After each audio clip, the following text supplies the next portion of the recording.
Bonjour les passionnés, Jonathan de la chaîne Spirituosité. Aujourd'hui, un produit de Douglas Lane, le Timorous Beastie, qui se trouvait à être un produit disponible dans la dernière loterie de la SAQ.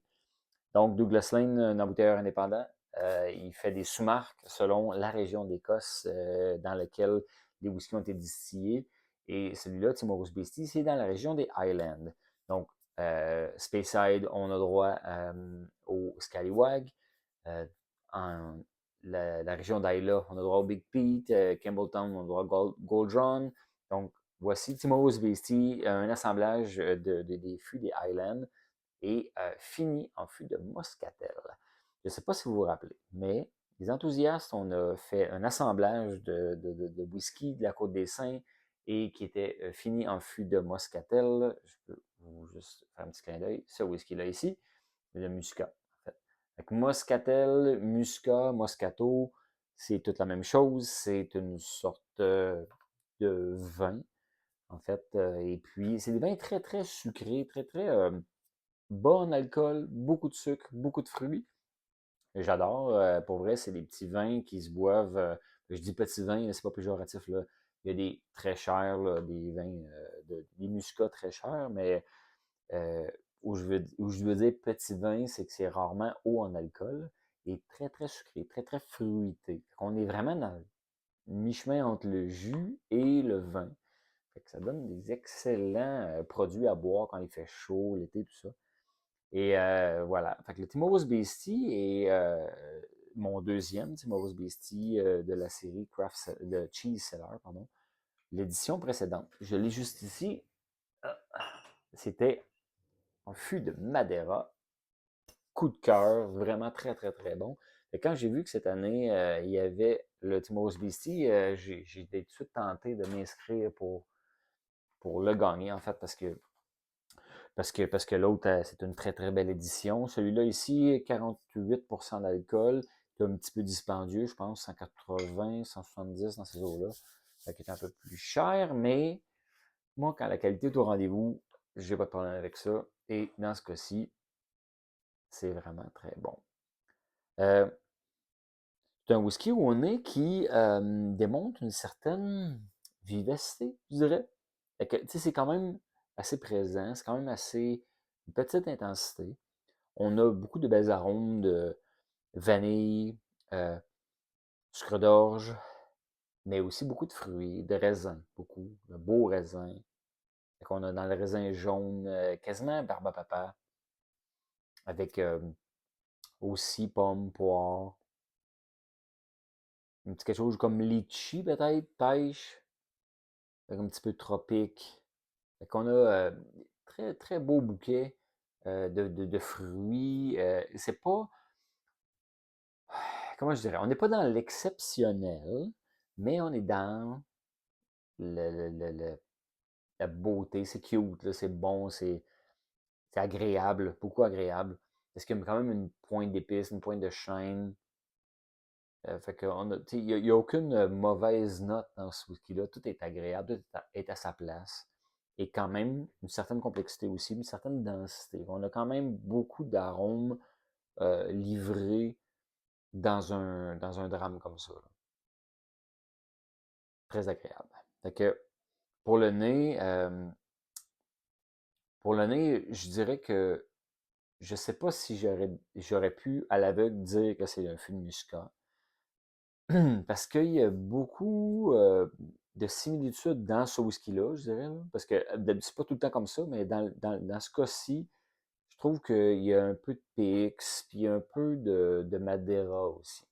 On est dans un mélange, le produit final, le résultat est un peu similaire avec certaines notes de PX, parce que le PX, des fois, va avoir beaucoup de funky, mais des fois, il va être tout en vanille, tout en fruits agréables, et Madeira aussi. Il y a certains Madeira qui vont être un peu plus vanillés, plus sucrés. Fait que on est dans ce de beau mélange-là. Mais la présence du raisin est très marquée, mais bien marquée, est agréable. Fait que, bref, un nez vraiment, vraiment agréable, vraiment le fun à décortiquer. et on va y plonger. Beaucoup de plaisir, là.